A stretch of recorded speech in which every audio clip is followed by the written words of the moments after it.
Vamos marchando para Israel, a terra prometida,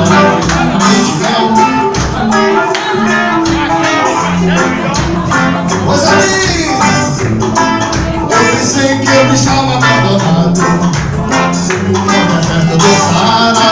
Eu pensei que eu estava abandonado no deserto do Saara. Então Jesus agora sai desse mundo de ilusão, de glória, porque Jesus é amor.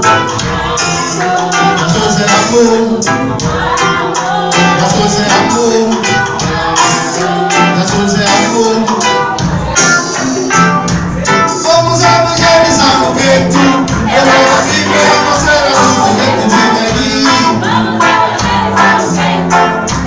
Diga aí. Agora é o seguinte.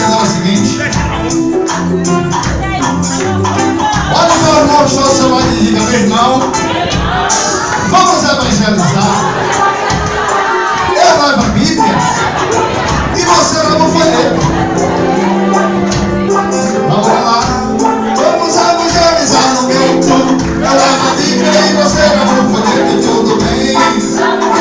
Isso. Pois ali. Vamos evangelizar no gueto. Eu levo a Bíblia e você leva o folheto. Diga aí.